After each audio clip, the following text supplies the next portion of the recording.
तो बच्चों देखो, आज मोशन में आज का जो टॉपिक है वो है डिस्टेंस और डिस्प्लेसमेंट। अगर मैं बात करूं डिस्टेंस की या फिर डिस्प्लेसमेंट की, दोनों ही पता है क्या है, फिजिकल क्वांटिटी। क्या है? फिजिकल क्वांटिटी है। कल हमने फिजिकल क्वांटिटी के बारे में पढ़ा था। फिजिकल क्वांटिटी दो तरह की होती है, स्केलर और वेक्टर। इसमें आपके पास दो फिजिकल क्वांटिटी यहाँ पर दी हुई है। इसमें से ये जो डिस्टेंस है हमारी कैसी होती है?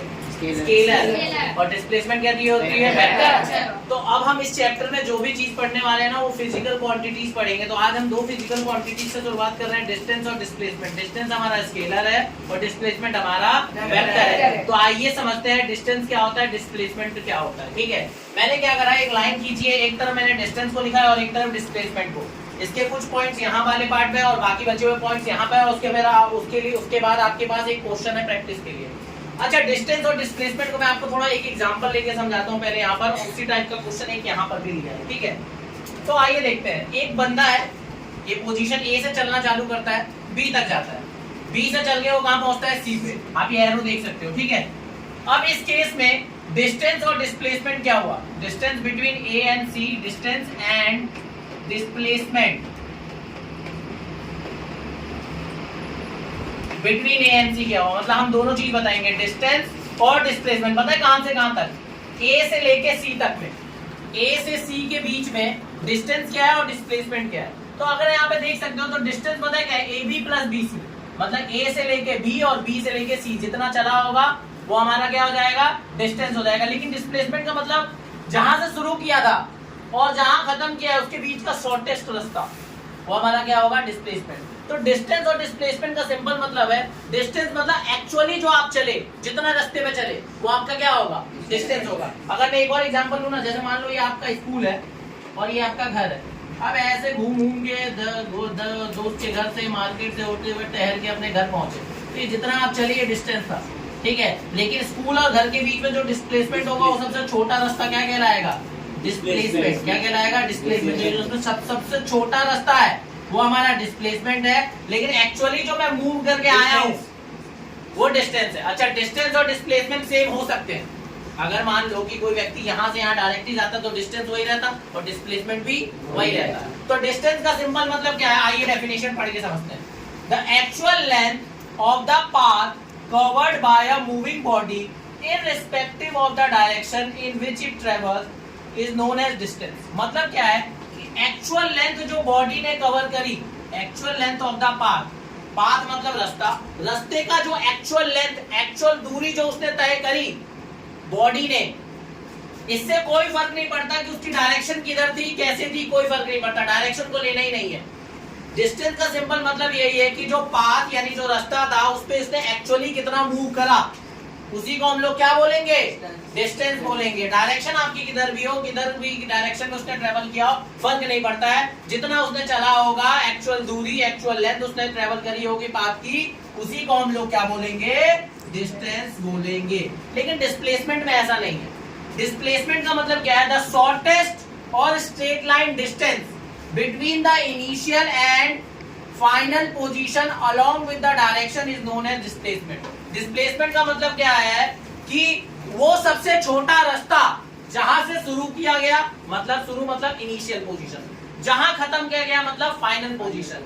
इनिशियल पोजीशन और फाइनल पोजीशन के बीच में जो सबसे छोटा रास्ता है, सबसे छोटा रास्ता मतलब स्ट्रेट लाइन है, उस दूरी को ही हम डिस्प्लेसमेंट कहेंगे। और सबसे बड़ी बात, इसमें डायरेक्शन इन्वॉल्व होगा, ये क्योंकि ये वेक्टर क्वांटिटी है। तो मैं आप एग्जांपल को वापस से लिंक करता हूं। जब पर्सन ए से बी गया, बी से सी गया, तो उसने एक्चुअली कितना चला? ए से बी मतलब ए बी दूरी चली, बी से सी मतलब बी सी दूरी चली, दूरी तय करी, चला उसने। इसका मतलब डिस्टेंस कितना हुआ? A B plus B C, क्योंकि एक्चुअली उतना चला था। लेकिन डिस्प्लेसमेंट इस केस में क्या होगा? ए मतलब शुरुआत पोजीशन यानी कि इनिशियल, सी मतलब मेरा फाइनल पोजीशन, मतलब जो फाइनल मतलब आखिरी पोजीशन है। तो इन दोनों के बीच का सबसे छोटा रास्ता क्या है? वो ये है AC।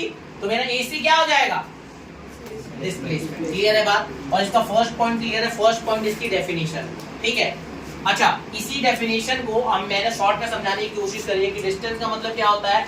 Actual length of the part covered और ट्रेवल्ड, मतलब एक्चुअली जो लेंथ उसने ट्रेवल करी है उसी को हम डिस्टेंस कहते हैं। और डिस्प्लेसमेंट का मतलब क्या होता है? Final position minus initial position. अगर आपको फाइनल पोजीशन पता है माइनस इनिशियल पोजीशन कर दो तो आपको क्या मिल जाएगी, डिस्प्लेसमेंट मिल जाएगी। तो ये जो फर्स्ट पॉइंट है जो डेफिनेशन को एक्सप्लेन करता है वही शॉर्ट में इस बात को एक्सप्लेन करता है। तो ये पॉइंट और ये पॉइंट ऑलमोस्ट सेम मीनिंग को ही रिप्रेजेंट करते हैं, ठीक है।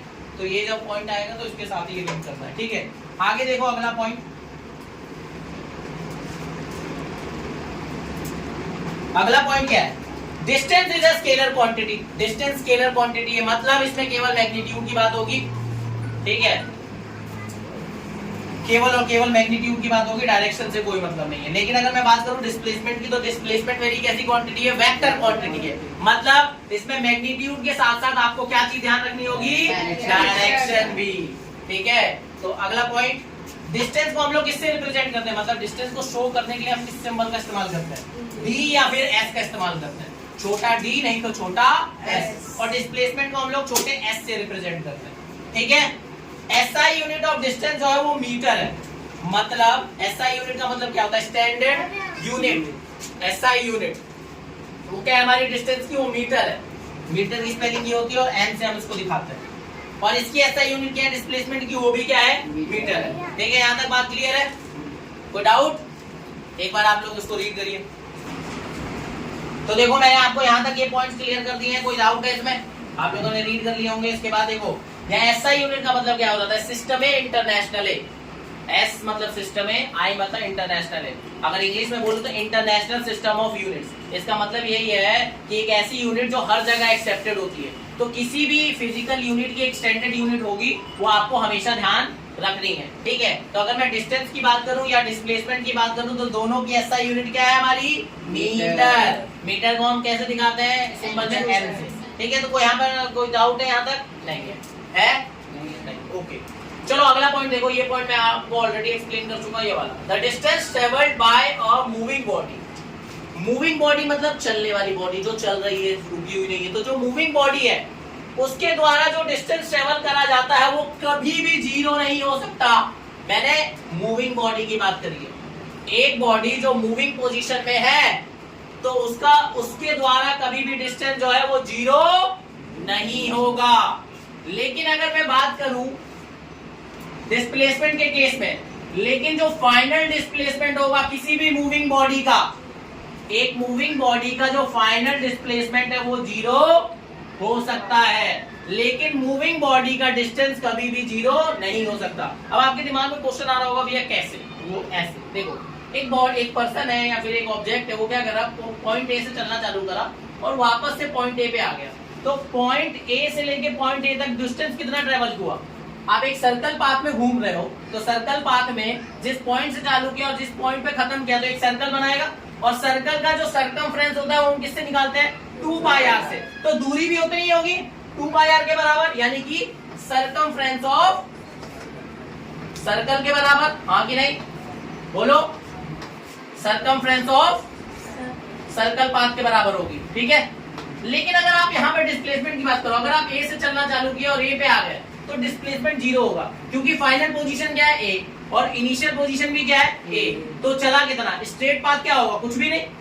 अगर कोई बॉडी मान लो यहाँ से यहाँ तक चलती तो स्ट्रेट पाथ ये होता, ये आपका डिस्प्लेसमेंट होता है। लेकिन ए पे ही चला और ए पे ही वापस आ गया तो डिस्प्लेसमेंट इस केस में क्या हुआ, जीरो हुआ, क्योंकि फाइनल और इनिशियल पोजीशन सेम हो गई। तो जब भी फाइनल और इनिशियल पोजीशन सेम हो जाती है तो उस केस में हमारा डिस्प्लेसमेंट क्या हो जाता है, जीरो।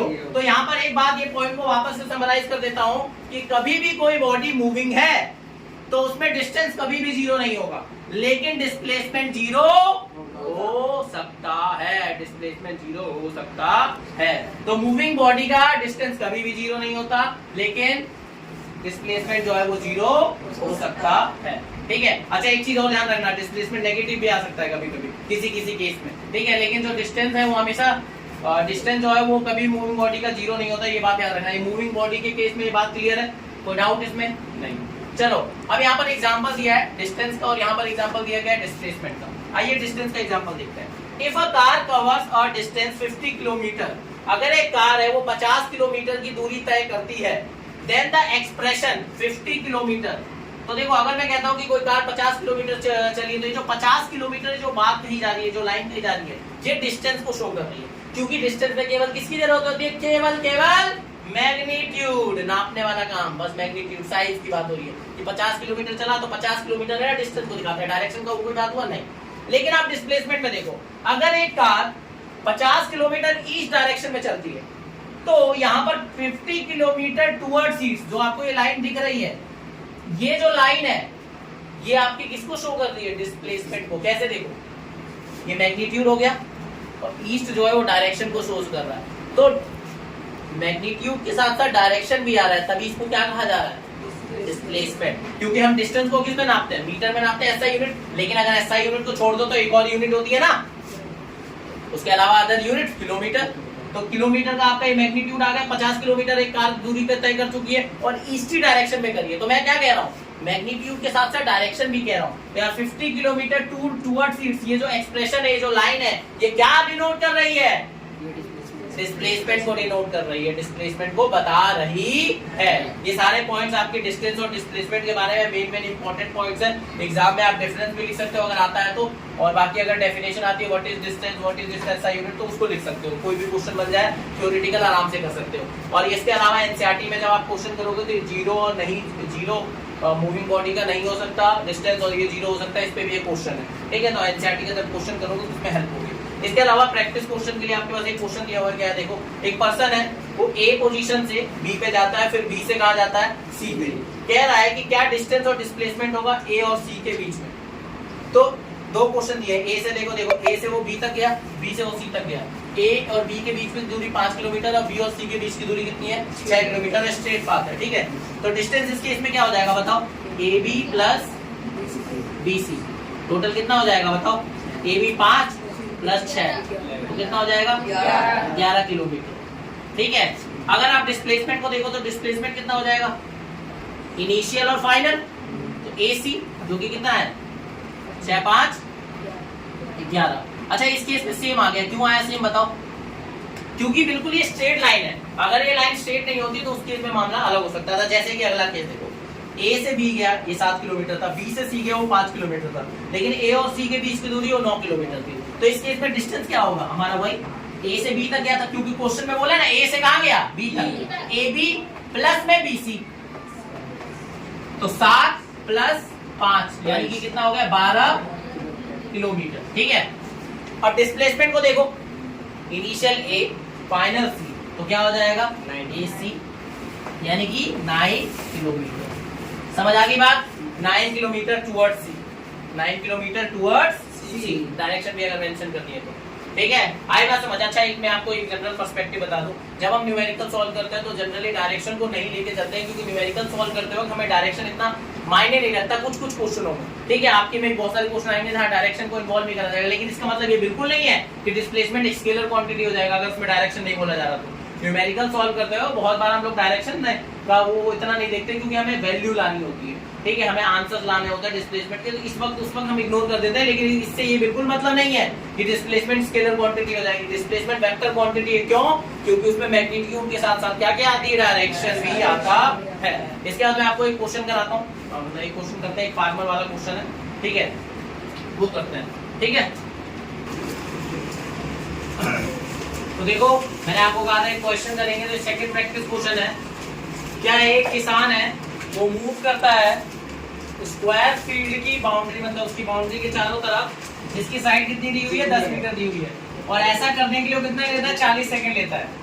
सपोज वो पोजीशन ए से चलना चालू करता है तो वो वापस ही आने में पता कितना टाइम लेता है, 40 सेकंड लेता है, मतलब एक चक्कर करने में, एक राउंड मारने में कितना लेता है टाइम 40 सेकंड। और उसकी फील्ड की जो साइड है वो 10 मीटर है, तो आपको सपोज करो कि कितनी हो गई है, एक चक्कर में 40 मीटर हो गया, तो इसका मतलब 40 मीटर के लिए कितना ले रहा है 40 सेकंड में। ये कह सकते हो एक राउंड में वो 40 मीटर चल रहा है, जिसके लिए कितना समय ले रहा है 40 सेकंड। तो यहाँ से एक बात तो क्लियर है कि एक सेकंड में वो कितना कर रहा है 1 मीटर, तभी तो 40 सेकंड में वो 40 मीटर चल रहा है। आगे आपसे पता है क्या क्वेश्चन पूछा है कि डिस्प्लेसमेंट निकालो 2 मिनट 20 सेकंड के बाद, जब उसने पोजीशन इनिशियल पोजीशन ए से चलना चालू करा, ठीक है, इनिशियल पोजीशन से, और ऑल्सो फाइंड द डिस्टेंस, और क्या निकालो साथ में डिस्टेंस भी निकालो। तो मान लेते हैं ये उसका फील्ड है किसान का, वो पोजीशन ए से चलना चालू करता है, ठीक है। तो A B C square field जिसकी जो साइड है वो 10 मीटर दी हुई है। हमने मान लिया कि जो किसान है वो ए पोजीशन से चलना चालू करता है, तो 40 सेकंड में उसने कितनी दूरी तय करी?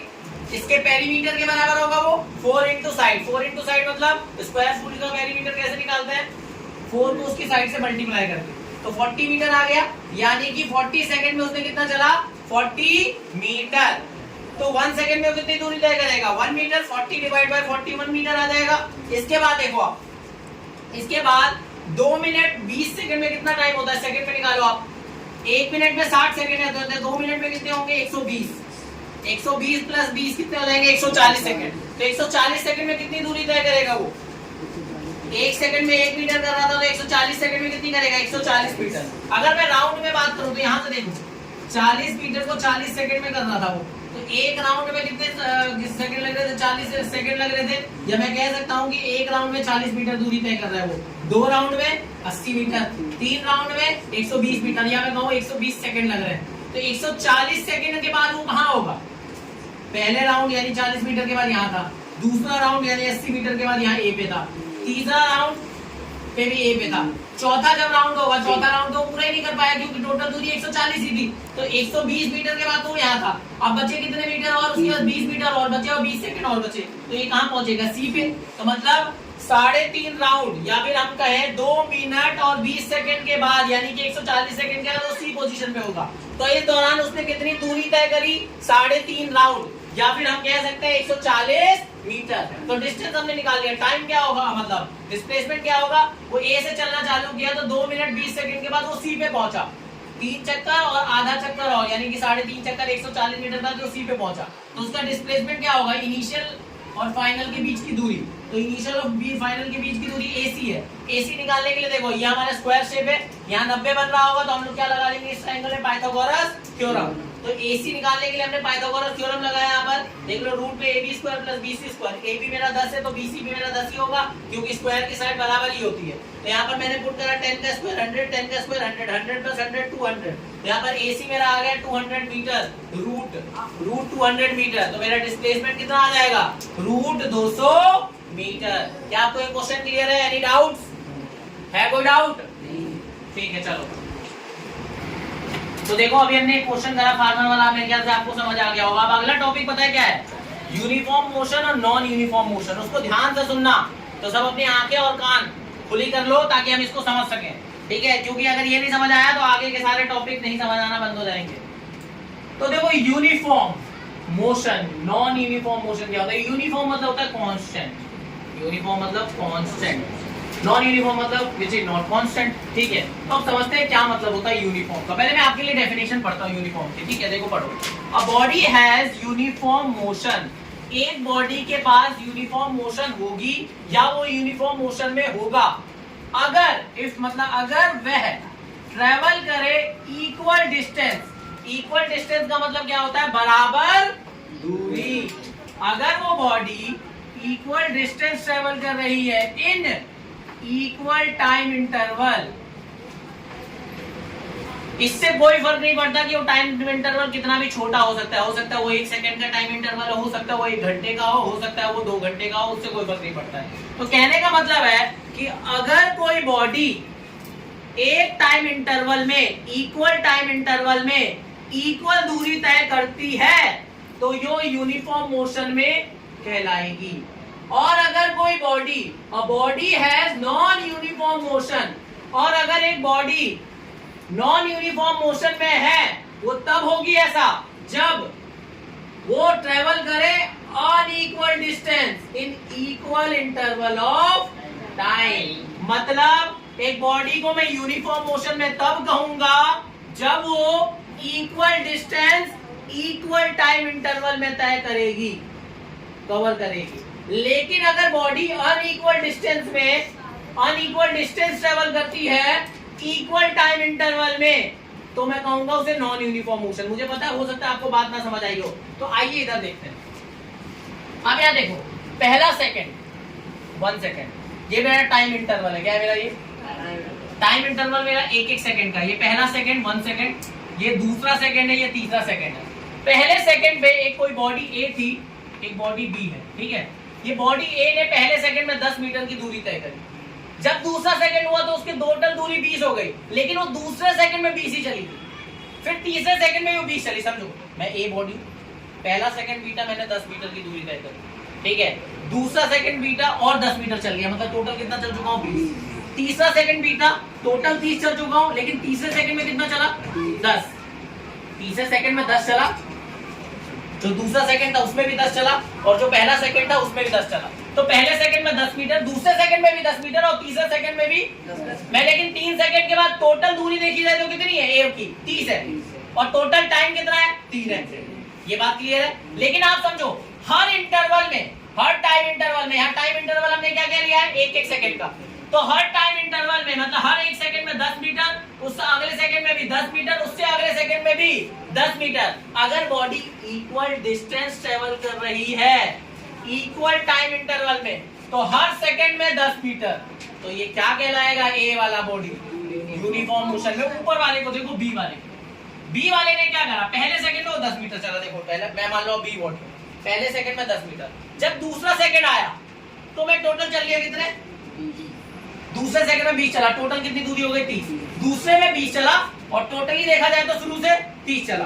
अब अगले तीसरे सेकंड में मैं 30 चला, लेकिन वैसे देखे तो 30 20 50 50 10 60 हो गया, टोटल 60 हो रहा है, लेकिन तीसरे सेकंड में 30। तो हर टाइम इंटरवल देखो, टाइम इंटरवल 1-1 सेकंड का ही है, लेकिन दूरी देखो, पहले सेकंड में 10 था, दूसरा जो सेकंड था उसमें 20, लेकिन जो तीसरा सेकंड है उसमें 30। तो क्या इक्वल डिस्टेंस ट्रेवल हो रहा है, नहीं हो रहा। तो ये कैसा होगा, नॉन यूनिफॉर्म मोशन। तो आप यहाँ देख सकते हो, बी कैसा कर रहा है, नॉन यूनिफॉर्म मोशन, और ए कैसा कर रहा है, यूनिफॉर्म मोशन। मेरे ख्याल से अब ये लाइन समझ आ गई होगी। तो जब बॉडी इक्वल डिस्टेंस ट्रेवल करे हर इक्वल टाइम इंटरवल में, तो यूनिफॉर्म मोशन, नहीं तो का मतलब अनइक्वल डिस्टेंस ट्रेवल करे इक्वल टाइम इंटरवल में, तो क्या होगा, नॉन। देखो टाइम इंटरवल आपका दोनों में इक्वल है, बस आपका डिस्टेंस अगर इक्वल ट्रेवल हो रहा है इक्वल टाइम इंटरवल में तो यूनिफॉर्म, और अनइक्वल डिस्टेंस ट्रेवल हो रहा है तो इक्वल टाइम इंटरवल में तो नॉन यूनिफॉर्म। एग्जांपल में देखो, एक कार अगर कांस्टेंट स्पीड से चल रही है, कांस्टेंट स्पीड मतलब जब वो अपनी स्पीड नहीं बदल रही है, 10 मीटर पर सेकंड की रफ्तार से अगर वो चल रही है, तो इसका मतलब पता है क्या है, वो इक्वल डिस्टेंस यानी कि 10 मीटर हर सेकंड चल रही है। अगर मैं कहता हूँ एक कार है कांस्टेंट स्पीड से 10 मीटर पर सेकंड की रफ्तार से चल रही है, तो इसका मतलब क्या हुआ, वो हर सेकंड में कितनी दूरी तय कर रही है, 10 मीटर। जैसे कि मैंने आपको बताया, पहले सेकंड में 10, फिर अगले सेकंड में भी 10, फिर अगले सेकंड में भी 10, फिर अगले सेकंड में भी 10। तो ऐसी स्पीड, ऐसी चीज को मैं क्या बोलूंगा, यूनिफॉर्म मोशन, ठीक है। तो उसके मोशन को क्या कहा जा सकता है, यूनिफॉर्म, ठीक है। अच्छा, अगर बात करें, अगर आप डिस्टेंस टाइम ग्राफ बनाते हो, ग्राफ मतलब समझते हो, जहाँ एक्स एक्सिस और वाई एक्सिस आपको देखने को मिलेगा, हमने वाई एक्सिस में डिस्टेंस दिया और एक्स एक्सिस में टाइम दिया। तो अगर आप एक ग्राफ बनाओ डिस्टेंस और टाइम का, तो आपका जो स्लोप बनेगा, स्लोप मतलब ये जो आपका ये आ रहा है ना, ये जो आपकी लाइन आ रही है, इसे स्लोप कहते हैं। तो आपका जो स्लोप होगा वो पता है कैसा होगा, स्ट्रेट लाइन होगा। कैसा होगा, तो distance time graph uniform motion का, distance time graph uniform motion का, उसमें अगर आप उसका स्लोप देखोगे तो कैसा मिलेगा, स्ट्रेट लाइन। ध्यान रखना, बहुत काम का है। लेकिन अगर आप बात करो distance time graph non uniform motion का, तो क्या मिलेगा, क्या मिलेगा, slope of distance time graph is curve line. किसका, of non uniform, of non uniform motion is curve line. अब देखो यहाँ पर आपने ग्राफ देख लिया, यहाँ पर कभी भी आपको आए पेपर में डिस्टेंस टाइम ग्राफ, तो आप इस तरीके से इसका बना दोगे। अच्छा, यहाँ देखो नोट लिखा हो, जो नॉन यूनिफॉर्म मोशन होता है ना, उसको और क्या कहते हैं, एक्सेलरेटेड मोशन। क्यों कह रहे हैं ऐसा, अभी जब एक्सेलरेशन पढ़ेंगे, स्पीड और वेलोसिटी को पढ़ लेंगे ना, तब मैं आपको ये नोट वहां एक्सप्लेन करूंगा।